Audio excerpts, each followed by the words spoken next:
Welcome to today's episode of the It's Been Said podcast. I'm your host, SAI Executive Director Lisa Remy. On this show, we dive into conversations about leadership, all in support of SAI's mission to encourage, develop, and empower Iowa's educational leaders and learners. Today, we welcome colleagues from the Iowa Association of School Business Officials, Mary Beth Fast, the IASBO Executive Director, John Berg, IASBO President, Sarah Enfield, IASBO President-elect, and Randy Denham, IASBO Board Member. Welcome all of you. Mary Beth, we'll start with you. Why don't you just share a little bit about yourself, introduce yourself to our listeners. Thank you, Lisa. And I do want to thank you and SAI for allowing us to be a part of this podcast. This is really exciting for us. We have not been on a podcast before, and I've got three great board members that are joining me here. We have a really tremendous board that's had a lot of progress being made the last few years. So we thank you for this opportunity. So a bit about myself. I started in banking, but I quickly got into school business and was in school business for 30 years, working at school districts of various sizes. Starting out kind of at a smaller school, I was shared at one point with a school of around 100 students, and then going to a medium-sized school, and then kind of finishing at a larger for me school in the Des Moines metro. So have worked in a variety of circumstances and seen a lot of change over the years. But it's ever changing and always interesting, and I really appreciate the opportunity to continue my role in the role of executive director for IASBO. Thanks, Mary Beth. John, how about you? Yeah, thank you. I'm currently the Chief Financial Officer at Ottumwa Schools. I've been doing the school finance. This is my 14th year. And before that, I came from the private sector. I've always been some kind of accounting position, but yeah, worked a couple of unique jobs. My last one before schools was at a Harley Davidson dealership. So there was I don't think you could find more of a contrast there. But no, I've been doing this for, like I said, 14 years, and love it. Great business to be in. Awesome. Well, welcome. All right. How about Sarah? Thank you. Sarah Enfield, Chief Financial Officer for the Waukee Community School District. I'm in my 8th year at Waukee, but have been in finance and accounting positions for 25 years. Prior to Waukee, I worked for John Deere corporate headquarters and John Deere Financial in leading internal audits all over the country. But also prior to that, I worked in county government, the private sector, and public accounting. All right. And last but not least, Randy. Thanks, Lisa. Randy Denham, Executive Director of Finance and Operations here at Marshtown School District. This will be year 18 school finance for me. Been a former auditor for 130 plus school districts in the state of Iowa. Worked in private industry at a Fortune 500 company as a financial analyst for a few years, but then I've also been at small, medium, and large school districts, East Marshall, South Tama, and now here at Marshalltown for this will be year 6 in total. Happy to be here.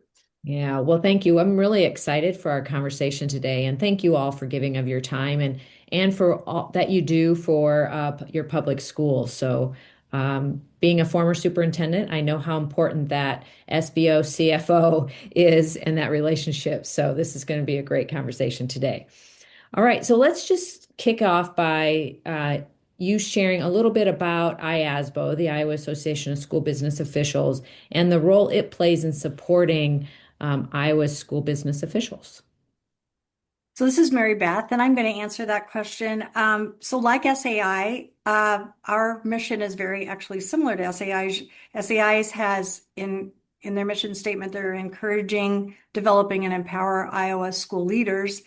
And IASBO is delivering programs and services that advance excellence in school business and supporting ongoing professional development. So you can see those are pretty similar in our mission and goals for our members. And a little bit about IASBO, it has been around since 1968 and started with 28 members. And now in 2025-26, we have about 400 members. So the organization has grown and changed and brought in all areas of school business that are members. We have Indian tribes, charter schools, uh, private schools that are all members of our organization, as well as superintendents. And I think for the first time ever, we have a superintendent that's getting their SBO authorization. I've never had that. I teach a intro class for those new SBOs, and it's just always interesting to hear the different backgrounds that people are coming from and the experiences that they bring. So IASBO is really there, a lot like SAI, to support its members and to make sure that school business is running smoothly. And we are working on communications and delivery to public of those difficult financial concepts as well. So we're really thrilled to be here with you, telling what IASBO does. Yeah, well, thank you for that, Mary Beth. And we do really appreciate the support that you provide. We'll get into this as we go through. And as I said, how important it is to have a school business official or a chief financial officer who feels as though they have that support with people who really have that deep knowledge of school finance and understanding, because they're that one person in a district. And yes, the superintendent has some of that knowledge as well, but they're kind of on that island by themselves. So having an organization that can support them, appreciate what you do and all that you do. All right. So for our listeners who may not be as familiar, what are the key responsibilities of a school business official, and how do they contribute to the success and stability of a school district? So this is kind of a high level answer to this question, because I think I could talk an hour about this, but the school business official is the stability of the organization. Oftentimes, as the board transitions, during a board election, or the superintendent, comes and goes, oftentimes the school business official is that stability before, during, and after that. We have the statutory authority and responsibility for our financial operations. And that is, day to day, and all of the things that come up that we handle, but also that long-term kind of forecasting of resources and planning as well. We're keeping the financial house in order.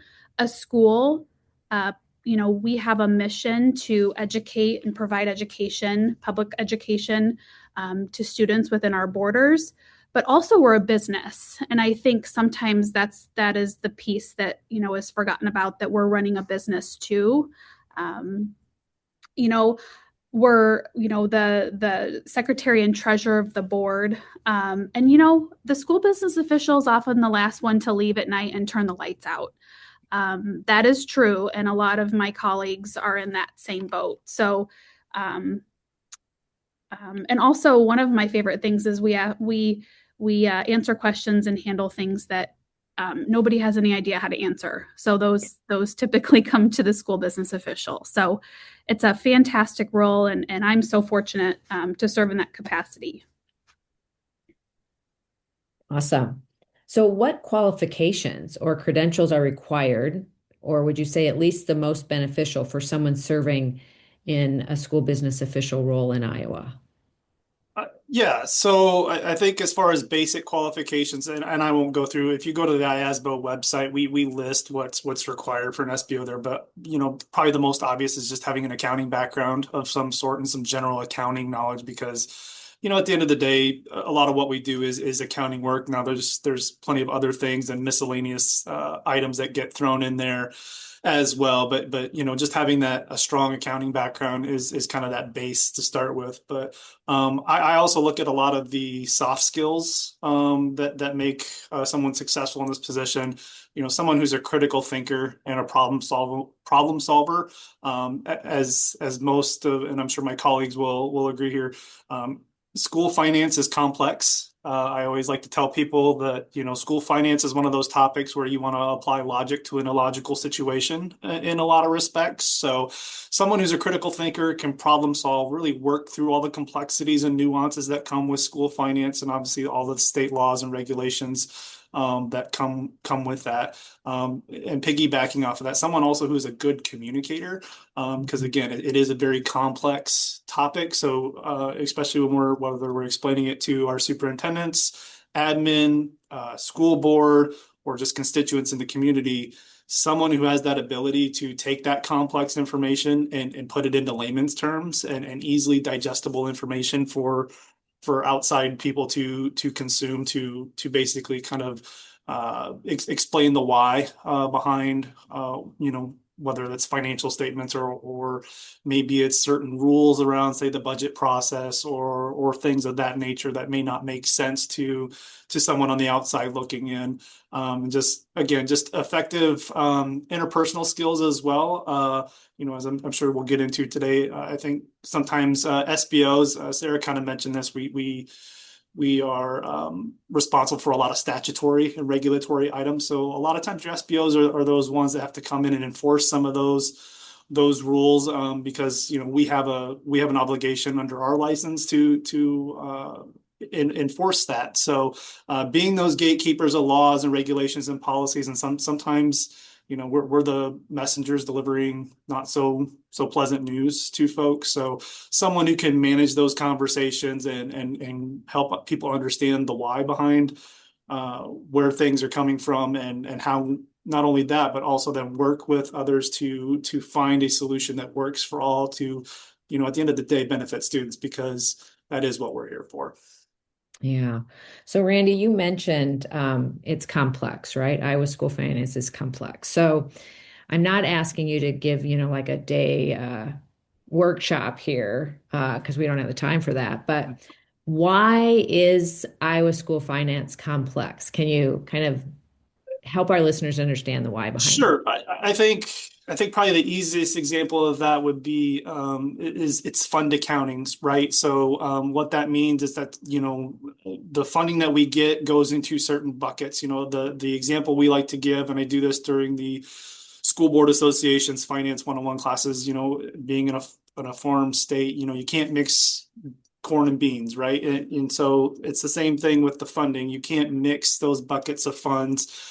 And each bucket has a different set of rules that applies to it. So another common example is how is you as a community, especially in a climate that we're in currently, where a lot of districts are experiencing declining enrollment and budget reductions and budget cuts and things of that nature. But how can you build a brand new high school but yet still cut 10 or 15 positions out of your budget? And it's because those things are funded through different buckets of money. I think that's probably the most common example I can give. And then, if you want to get even further into the weeds, like with your general fund, which is your main operating fund, which pays teachers and keeps the lights on and all of those things, there's buckets within that large bucket of money, which each of those sub buckets has its own set of rules, whether you're talking about professional development or TLC or tag, some of those different types of things. So that's where the complexity gets in, and your SBOs are the ones that have to kind of keep everything in check and in line and kind of semi-organized, or I have a sign on my desk that says chaos coordinator. That's pretty much a lot of what we do, is a lot of chaos coordinating in our roles. Yeah. Well, thank you for that. John, go ahead. Lisa, the best example I could give with that is that the Department of Education gives us a document we use to determine how to code things, our chart of account coding document. So it's got all the segments and funds, and it's 77 pages long. So those are all the pieces that make up our chart of accounts. So just trying to decipher that is mind blowing, and it definitely unique, probably to government and education. Yeah, that definitely does highlight, John, the complexity for sure. So yeah, thank you for that. So IASBO has been intentional about promoting professional standards for SBOs, CFOs. So can you talk about why those standards matter and how they impact the district operations? Sure. So the school business official role is actually outlined in Iowa Administrative Rules 281 and Iowa Code 272. So we were sort of created by the state, and we have our school business official license is issued by the Iowa Board of Examiners, similar to, a teacher or an administrator. A little different, but similar. And those standards, I would love to walk through them really quickly at a high level. Include understanding of GAAP, governmental accounting, internal controls, understanding and compliance with federal, state, and local laws and reporting. We have to have an understanding of technology. We have to have personal skills. We're committed to professional growth and other professional responsibilities. And we're the secretary or treasurer of the school board. So there's 9 of these, professional standards. And, really we touch all different areas of the school district, from school lunches to school buses, auditing this, anything that has to do with the school board, and really that trust and fiduciary responsibility for the public is on our shoulders as well, to make sure that we're doing everything correctly. And all of the continuing professional education that we get comes from IASBO. And so, the role there is very important, to be sure that we continue to have high quality training for our school business officials across the state. Yeah, awesome. Thank you, Sarah. I'm reflecting back to my life as a superintendent, and I'm just wondering what your perspective is as you think about what superintendents need to know or even ask when they're hiring or evaluating a school business official. And maybe we first think about the hiring aspect of it, and then the evaluation part secondary to that. Yeah. Well, on the hiring side, I think we've touched on a little bit, is that school finance is fairly unique. So you just want to make sure that anybody coming in, if they have experience in schools, that's obviously a big benefit. So just being in that, or at least with governmental accounting, because as Randy mentioned, we use fund accounting. In my district, there's 14 different funds, and they all operate independently. So it's something that could be an adjustment for someone who's coming in from the private sector. You could learn it on the fly, and many SBOs have, but there'd definitely be a learning curve there. So that's one thing to look at. And then outside of the standard education and experience factors, you want to look at some of the soft skills, and this one has already been touched on a little bit too, is problem solving, critical thinking, and communication.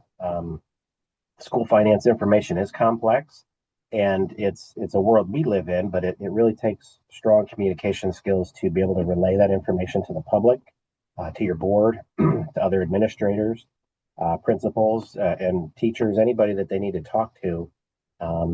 It's one thing if that person has a real strong understanding of it, but being able to communicate it is a very different thing. So definitely look to something like that. And then on the problem solving side of things, it is our office kind of tends to be where the problems come. When there's, somebody's looking for a solution, and superintendents get this too. It's just we get the unique cases, the hard cases, the ones that are going to take a little research and digging in. And you just want to make sure that somebody's got the ability to do that, to do the research, to reach out and find answers, to be comfortable doing that. Knowing where to find the answers is half the battle. In most cases, just being able to know where to look. There's plenty of resources out there, but just you got to dig through them and kind of go down the road. So I would say those are some of the things that you definitely want to be looking for in an SBO. Yeah, awesome, John. Is there anything different when you think about the evaluation piece? So now you have the SBO hired. Anything different that you would mention for our listeners? IASBO has a really nice document that's available to help superintendents evaluate the SBO, where it goes through our professional standards and kind of guides along in what you really want to look at, because it's I would say the SBO position is kind of different, a little different, kind of like HR, where it's not so much instructional based. So a lot of the standards that typical administrators have don't really apply, or at least are different enough where it's hard to measure an SBO. So that IASBO document is real helpful, and it goes through and makes sure that the individual has a good understanding of the finances and knows how to chase down those regulatory questions, communicates their budget, things like that. All the things that are really important, and you want your finance individual to be strong in. That IASBO document does a real nice job. So that's a resource that has been put together for years, and I definitely recommend anybody to take a look at that and use that when you're evaluating your SBO. Yeah, that's great. And that's on the website? Yes. Yep. Yep. Perfect. Awesome. So, how can superintendents and SBOs work together most effectively to build a strong leadership team focused on financial health? We know how important, or I remember how important that relationship is between the superintendent and the chief financial officer or the SBO. So I'm curious your thoughts on that. I would say, being purposeful with your time and carving time out to meet with each other. As SBOs, a lot of what we do is very cyclical and deadline driven. So, as a story I'll share is, early on in my career at a small district, our central office was not located in any of the buildings. We were our own separate building, and so our superintendent was out in the buildings most of the day, most days, and rightfully so.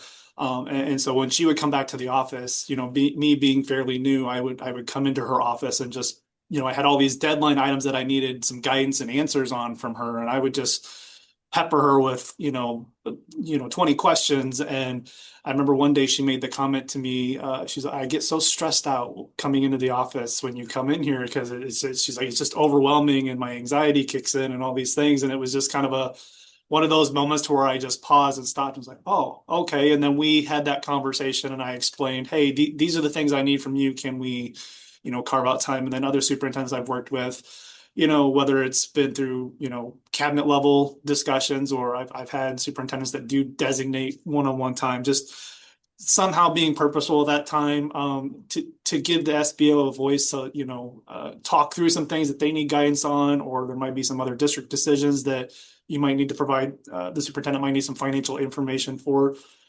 because then that also carries over to the board table, to a lot of your SBOs are also your board secretaries.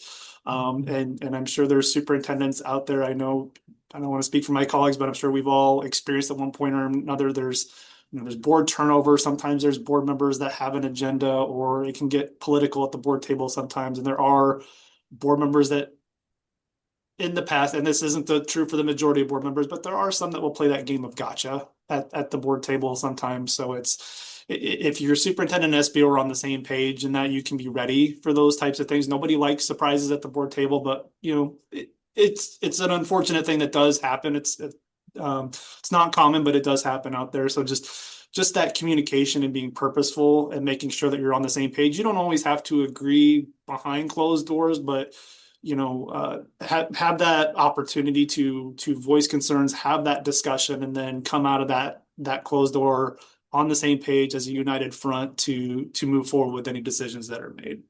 Mhm. Yeah, that's really important, Randy. Thank you for sharing that. So, how about the misconception side? Are there any misconceptions about the role of an SBO that IASBO is working to clarify in its outreach to superintendents? So yeah, again, I'll share a couple stories here, and I'm going to preface this by these examples are the minority, and the majority of what we do is more positive than negative, but there have been some negative experiences. So again, as I mentioned, your SBOs also typically tend to be your board secretaries as well. So again, early on in my career, I don't even remember what the discussion was around, but I literally had a board president tell me one time that the SBO was nothing more than a glorified secretary. And what secretaries do in the buildings, every employee in a school district serves an important role. Do not get me wrong, but there's so much more than just what you would think of as secretarial duties, whether that be in your high school or middle school or elementary, that your SBO does. Your SBO really is that backbone and that stability, as Sarah mentioned, for the district. So there is a lot of stuff going on. I almost call us like the Wizard and the Wizard of Oz. We're keeping things moving behind the scenes, and the less you hear from us, usually that means things are working pretty smoothly. Another example is a district I was at, we were part of a special ed consortium one time, and I, as the SBO, I was invited to come along to a meeting. We were just getting the consortium up off the ground, and so it was SBOs, superintendents, and some special ed directors and whatnot. And we were going around the room introducing ourselves, and I was the first SBO in the room to introduce themselves, and I no more said my name and my title, and a special ed director from another district was like, "Oh, you're one of those business people, and we're never going to get anything done," kind of a thing. So there's that conception that we're nothing but no people sometimes, and I don't think that we're no. I tell folks all the time, I rarely say no. Now, while no is a complete sentence, and sometimes the answer is no, a lot of the times it's like, no, we can't do it that way, but maybe we can do it this way instead, or code or statute says we have to do it this way, and try to come to a common ground that works for everybody. Because again, as I mentioned, at the end of the day, we're here for kids, and we want to do what's best for kids too, but we also have, we have people that we have to answer to, whether that's our auditors or whoever, that we have to ensure that we're following those policies and those rules that are in place, because it's our license that's at stake too sometimes in those situations, depending on the severity. So we want what's best, but yeah, we're not, and we're fun people too at the end of the day. So I would agree with that. That's absolutely for sure. Yeah. So we all know with funding as it is, right? We are facing some challenges. So what are the biggest challenges that you would identify facing school business officials today? And then how is IASBO helping navigate those? This is Mary Beth, and in my role as executive director, I get to see a lot of challenges, things that have changed since I left that role a few years ago. And one of them that just stands out right now, and this is not going to be a surprise to anybody, but that's increased compliance and increased reporting requirements. And I would say even changing requirements for reporting, like something that worked last year and the rules seem to be whatever, now they aren't. And the SBO is, fielding those questions from administrators or whoever about why this worked last year and now it's not working this year. So that is certainly a consideration. And then some other things, I'm going to touch on these a little bit in more detail, but just things that come to mind are communication. Those are challenging. My colleagues have talked about that.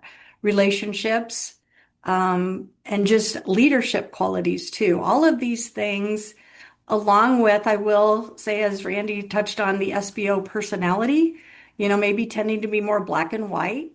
I once had a good friend of mine that was really a finance person I very much respected, said, I tell my board, you can do anything you want. You just can't do everything you want, right?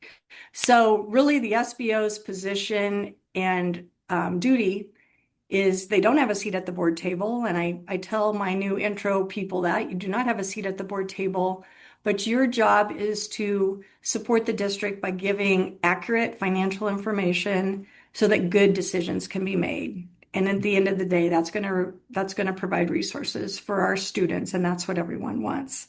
But back to the communication. Often this means, as has been mentioned, it's taking very complex financial information and making it easy to understand, not just for building administrators and school boards, but also your public. And we're coming into the budgeting season, so there's going to be the opportunity to do a lot of great communicating and explain a lot of things like that. Also, IASBO is there to help provide these tools to help them communicate and to provide even some soft skill training. I'd say soft skills are another big thing that's been mentioned several times. It's more and more a necessity of this job, and it should be. But just to be able to have the emotional intelligence to read a room, to understand different personalities and different ways that people like to be communicated with, those are essential skills in diplomacy that the SBO is needing now more than ever. And it will strengthen their relationships with their boards and their communities and their people within their school district, and it builds credibility as well. So another part of it is delegating and just managing their workload. So I would kind of group that under leadership personality traits that they're going to need, even if they're a one-person shop, which I think like 85% of our school districts in Iowa are considered rural, so meaning 1,000 kids or less, K-12. There's a lot of people out there, and I think most of us on this panel have worked in those one-room school shops. And it doesn't mean that you are in charge of everything or that you have no one else to talk to or share the workload with, because often you're sharing the workload with your nutrition person, your transportation person, your building secretaries, if you're in those small, and you do need to work as teammates with those people. And you need to be able to communicate, and you need to understand each other's roles and support those roles. So those are important and challenging things that I see that IASBO members are dealing with right now. We are trying to help them build systems and processes that make rework less frequent for them and maybe take the emotion out of some decision making, because often, as has been stated by my colleagues there, the SBO is seen as the fun hater, the wet blanket at the party. But it's a fine line that the SBO walks when they are maybe the first point of contact for, is this an illegal action? Will we have to self-report to the state auditor's office? That's a position nobody wants to be in. Or will this have us land up at the school budget review committee with some sort of a workout plan as to why this happened? So when the SBO comes to the superintendent or building administrators, it's important to have a good relationship, a trust relationship where you can depend on each other to say, this could be potentially a problem. And I feel like some of our newest people are a little timid that way and maybe don't have the comfort level. So we are trying to improve those communications and relationships with the people that they do need to talk to, whether that's their building administrator, superintendent, or school board about that. So professional and technical and interpersonal skills, those are all things that IASBO is attempting to do training with and support with. We have 10 regions within our state, and those regional directors provide a lot of guidance to our SBOs. They pose question boards. I know many superintendents, districts where I've worked, they'll say, hey, ask your people. Ask your region about this question. What are they doing for this problem or whatever? And so I've seen question boards, Google Docs, that have probably 20 plus tabs on all different types of subjects. Anything from how to do this journal entry to what the salary is to, how are you handling these grants? It's just all over the board. So there's a lot of challenges out there, but we have really good people and really good delivery methods to help people learn. We utilize a learning management system for our new and seasoned SBOs. We have in-person conferences every 3 to 6 months. Every month we have what we call a critical dates webinar. And the people that are on this panel with me today, they've all given at least one of those webinars each month as a board member. And they are talking about, hey, this is coming up. This is what you need to be doing. These are some shortcuts. Be aware of this. And maybe just some other, timely things that are happening. So it's not just for our new SBOs, but it's support for all of our membership. And that's what we're doing to address some of these challenges. Yeah, Mary Beth, thanks for sharing all of that. I think I knew a fraction of what you just shared, and I felt like I was fairly well informed about IASBO. So thank you so much. That will be, I think, very helpful to those who listen to our podcast. We're pausing for a brief commercial break. We'll be right back to continue our conversation. Stick around. This episode is brought to you by Just Right Reader. Extend phonics instruction, strengthen school-home partnerships, and accelerate reading achievement with take-home decodable packs from Just Right Reader. Personalized take-home packs make phonics fun and accessible for families. Every book comes with a video phonics lesson and writing pages to help readers reinforce their decoding and writing skills. To learn more, visit justrightreader.com. And now, back to our conversation on leadership. So we all know, right, that district budgets are increasingly complex. So how are SBOs evolving, which maybe you kind of shared a little bit about, their skill sets to meet the new demands? I mean, there's federal funding compliance, there's capital projects. You talked about all the different fund accounting, so understanding all of that. And then besides the day-to-day operations, it's that really forecasting and that long-term financial planning as well. So how are you guys handling that? Yeah, I looked at this one and kind of went down the technical road. I'm an accountant, that's no surprise, but in my experience, it's kind of important to look at our budget and break it down into manageable chunks. So it is complex. I mentioned the chart of account list is 77 pages long, but it makes sense. It's logical that there's a reason to the chaos. Kind of understanding that in my situation, our district's the line item budget. Every account code that's 3,700 lines. So there's 3,700 individual accounts in my general fund.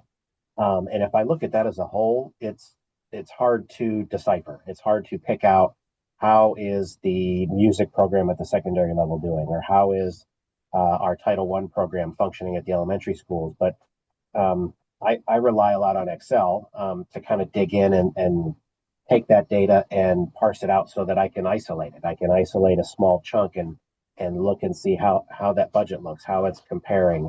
You use your software system to really kind of put something together that tells the story you need to tell to the people that are on the ground running that program. So just kind of knowing how to work with data, I would say kind of some analytics, being able to really dig in there. I think that helps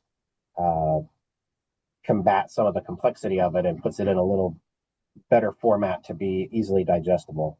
For forecasting, you mentioned that's huge. And if a district's not doing that, they definitely should be, just because of the number of variables that we have in any given year and how they'll change from year to year. Every legislative session, we buckle in for what changes await. So you really kind of have to have some kind of model put together to have a feel for what your district's going to look like into the future. The two primary tools I'm aware of, there's a frontline budget and analytics tool, and then there's the comprehensive financial planning model. Those are the two, CFPM. Those are the two that I'm familiar with. One's a standalone program and the other's Excel-based. But both tools are excellent. They can generate a forecast into the future for several years. They can kind of forecast property tax rates. You can put in all those variables, your property tax valuations, your enrollment data, the state SSA, what you feel expense increases are going to be, what changes you have in programs from year to year. All those things get input, and then you start making some assumptions to see where you're going to be at in 5 years. And I think it's very prevalent right now in the news. There's a couple districts that are dealing with really tough situations where they're having to make really, really deep cuts. And there's a lot of people that feel that some of that is because they didn't make good choices along the way, and that you maybe didn't have good forecasts or didn't anticipate things. And certainly some of it's unknown. You can't anticipate everything, but you can have a pretty good feel. And then if something totally unexpected happens, like what we're looking at this year with property tax legislation, then you adjust. But at least you can tell yourself and your public and your board that, well, we had a good handle on it, and this is what we were expecting. And if something crazy comes in, you adapt. But I think just the skill wise and kind of digging into that analytics. The other thing that I think SBOs is probably anybody in the business world or education is the AI models. More and more, AI gets attached to everything, and they're probably overusing it a little bit. But in some respects, it can be a very beneficial tool if used in the right way. They've gotten much better over the years. One of the biggest benefits I've had using it is the ability to build out more powerful spreadsheets and some automations. I've used Excel forever. I've always loved it, love my spreadsheets, just like a good accountant. And I've learned more in this past year using AI than I'd had in the past 10 with spreadsheets, just things I never knew existed. And able to take a lot of tasks in our district and automate them or add in some additional review layers and checks and things like that. And it's fun when you figure something out like that. And I think it's definitely the future. I've heard several people talk about AI and they say AI is not going to take your job, but someone who knows how to use AI, if you don't, will. So I think that's something to definitely kind of keep an eye on is just, be open to using those tools and using some of the new technology. So I think that's something to look at. And outside of the technical side, finding answers. We can all Google. We have done it very effectively for years. AI is just quicker. So it's something I think everybody should be, taking a look at, and something that a lot of SBOs are starting to do. So.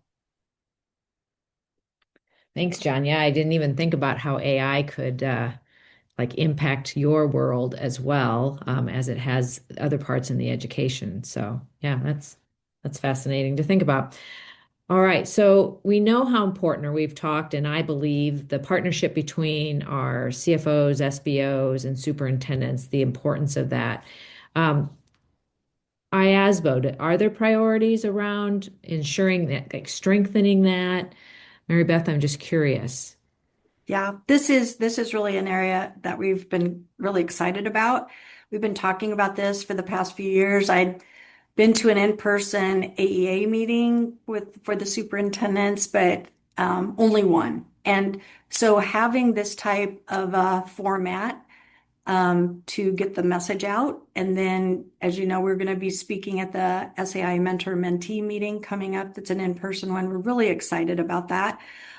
So one of our biggest priorities is helping superintendents and SBOs develop a shared understanding of that SBO role, like what the responsibilities are and the expectations should be, and how the partnership can function just at its best, because there's always room for improvement of that. And in some places, you could really see where you've been on both sides of that. So we want to help the superintendents support their SBOs. And it might mean that we're helping the SBO and the superintendent through clear communication, or even just simply understanding what a high quality SBO performance looks like. And when superintendents have that clarity, they're going to be better equipped to hold their SBOs accountable in a fair and informed way. There are things that probably every superintendent should be checking on every month, no matter the size of your district. And that would increase your communication with them, but it also give the superintendent a comfort level as to where they're at, the no surprises has been mentioned. And finally, we're working with groups like SAI and like the School Board Association to get the word out to school board members and to superintendents to help understand what that SBO role is. As has been said, many of these SBOs serve as treasurers for their district. They serve as secretaries for their district board for board meetings, but there's a legal responsibility that goes along with that that's complex, that's even stated in Iowa code. And so helping people understand that and understand the roles that the SBO has is going to improve these partnerships over time. And I feel like it's going to bring just a better clarity on what it is the SBO does, what their role is, where they can be of support, and just skills that they need to develop will also help the district in the long run as well.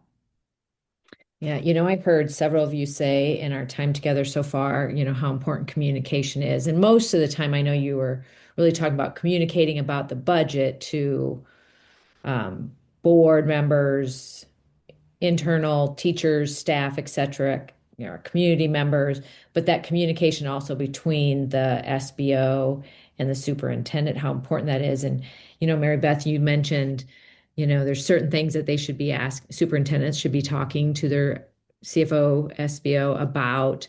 And I think, Randy, you mentioned sometimes even those one-on-one meetings. I remember when I was superintendent, we set up one-on-one meetings because otherwise, all of a sudden, this whole like list of things, right? So if you can have regularly scheduled meetings, one that helps with the relationship, two, I can ask the questions that I should be like thinking about, but two, also being proactive. So yeah, I think that's, it's kind of been a theme throughout our conversation here so far and important to make sure that we emphasize. So, and we every once in a while, I'll get a phone call from a superintendent that says, my SBO is leaving.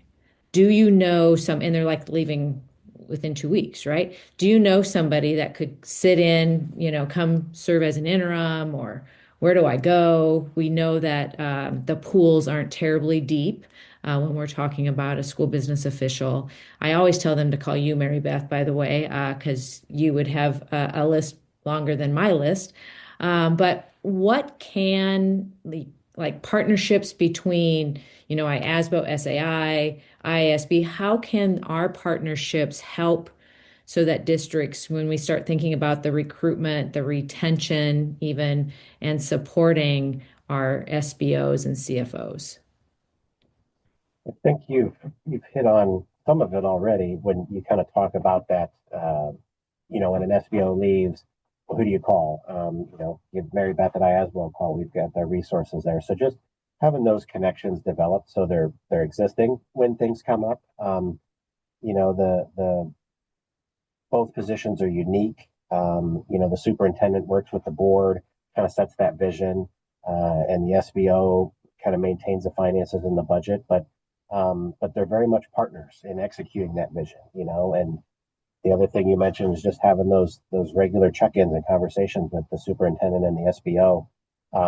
That's extremely important just to make sure everybody's on that same page. Well, I think the same goes for the organizations that oversee both of those employee groups. The SAI is working with the superintendents. What's important to them. Your professional development is tailored to that group. And IASBO is the same way with SBOs, where we're getting a lot of our information about what's going on in the SBO world and our professional development there. And nothing but good can come from the organizations themselves communicating, so that SAI can tell IASBO, hey, some of the things that our superintendent group is really looking for assistance with and help with as they kind of do their job. You let IASBO know, and then we can develop the professional development and making sure our evaluation documents are evaluating the right things and putting the focus in the right areas. And on the flip side of that, IASBO, we're in the weeds all day with the finances. We kind of know some of the things that are happening. We're going to all the PD and the webinars. We're going to know very well what's being proposed with these property tax changes, and we need to get that information out to the superintendents so that they can kind of get that advocacy actions in place and talk to their board, and it just the communication between the superintendent and the SBO is great at the school level. I think the organizations communicating at the high level is also great, and just provides a lot of those benefits so everybody's on the same page, because we work closely in the districts. The organizations can work closely on the top end and make sure that both sets of priorities are being met, and the special uniqueness of each position is being used to help the others. So. Yeah. So important. So what message would you all like to share with superintendents and or school board members about the value of investing in well-trained, certified business officials? When you ask that question, the word that I'm remembering is the word investing. Okay. So school business officials are not secretaries. They are not bookkeepers. They may have started their career in that, but that's not what they do on a daily basis. And so, as we think about attracting and retaining the best talent in our school districts, we talk a lot about that when we're looking for an administrator, a principal, a teacher, those really important roles. But as school business official, also that same concept is there as well. I've got 25 years of experience and a master's degree, and that's the experience that I have in this role. And I think when they're looking for a school business official, making sure that they're looking for the right candidate and looking for that experience. And sometimes those employees have a higher price tag that comes along with them. And so making sure that the salary is commensurate with the expectations of the job and their experience. As a reminder, school business officials have to have a deep understanding of technical accounting, insurance, sometimes human resources, employee relations, public speaking, kind of that leadership and communications, contracts, forecasting, payroll. I mean, the depth and breadth of our responsibilities sometimes even seems overwhelming when I'm talking about it. Really finding that well-trained, experienced person to serve in that role. And I'm going to make a plug for, when you have a school business official, a school district that has one and they leave, and you get those phone calls from those superintendents, my recommendation is that school districts really contemplate, should we have two school business officials? And maybe it's not two school business officials who perform all of these functions on a daily basis, but it's somebody else in the school district who is able to get their certifications and attend IASBO and that CPE training each year, and really support the main school business official as needed, so that they can step in and do that important work while the school district decides, how to fill that really important role.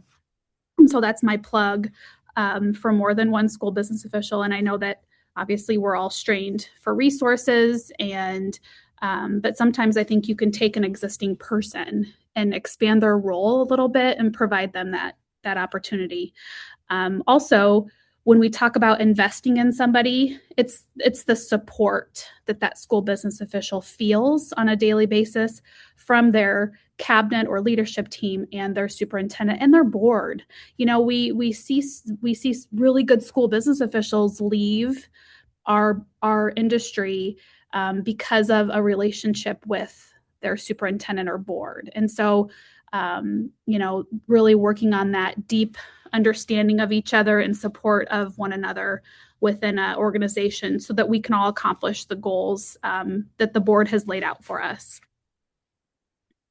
And finally, when we're talking about how to support school business officials, it's making sure that they continue to keep those professional connections. We know we've talked about IASBO, we've talked about SAI, but really getting involved in the Iowa Association of School Boards. There's so many resources with that organization, ISFIS, creating also a PLC of, externally, right? So we have a PLC group. We have many PLC groups. I've got one in the metro area that we speak, we talk to each other on a weekly basis. So it's that support. We're reaching out to each other, asking questions. What is your school district doing? How do I solve this problem? Can you help me find this?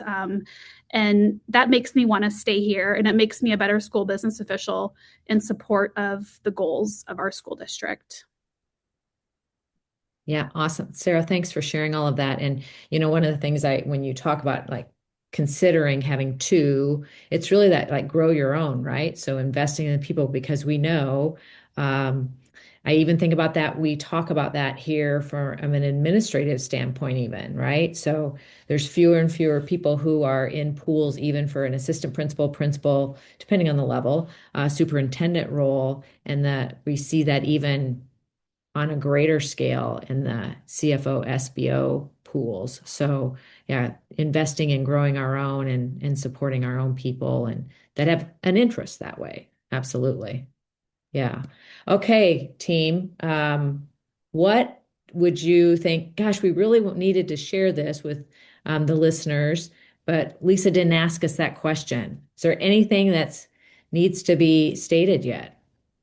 Lisa, Mary Beth here. I'm just going to just make an observation. So I've been in my role. I'm in my 4th year as this role.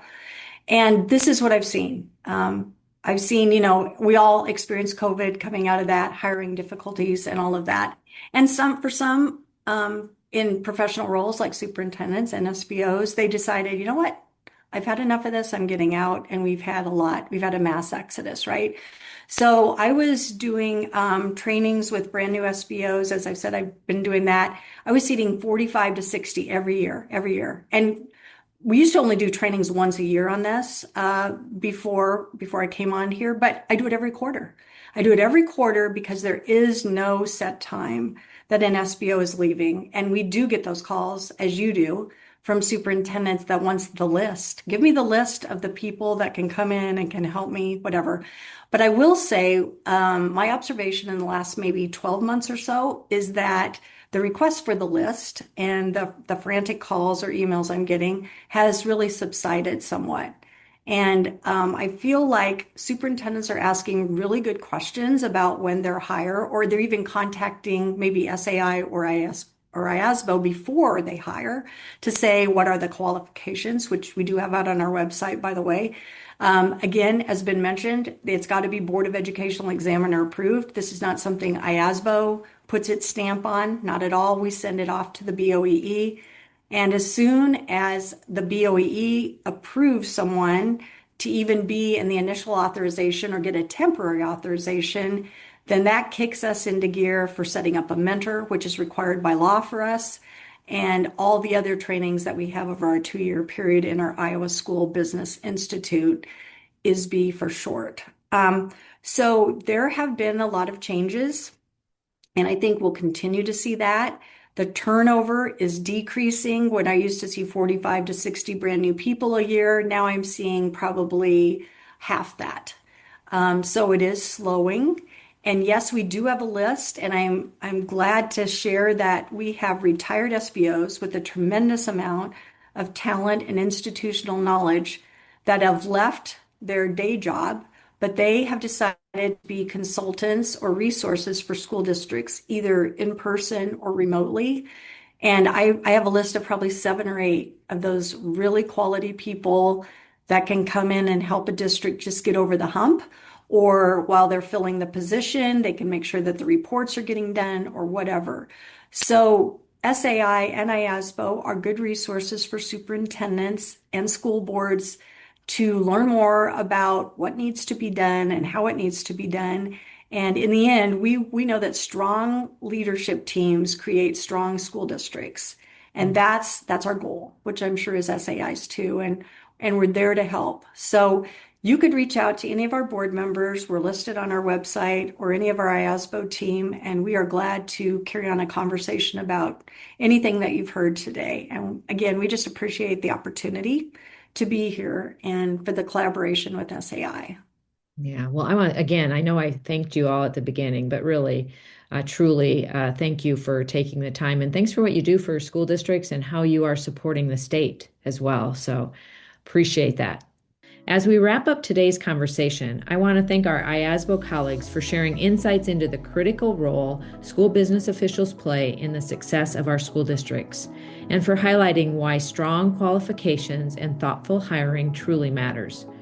School business officials are essential partners in leadership, helping ensure our districts are financially sound, operationally strong, and positioned to serve students well. As today's conversation reminded us, when superintendents, school boards, and business officials work together with clarity and shared understanding, everyone benefits, especially our students. Thank you for joining us for this episode. Be sure to subscribe, share this conversation with a colleague, and join us next time as we continue exploring the leadership, partnerships, and practices that strengthen Iowa schools. Until next time, keep leading well. I'm Lisa Remy, and thanks for listening to It's Been Said.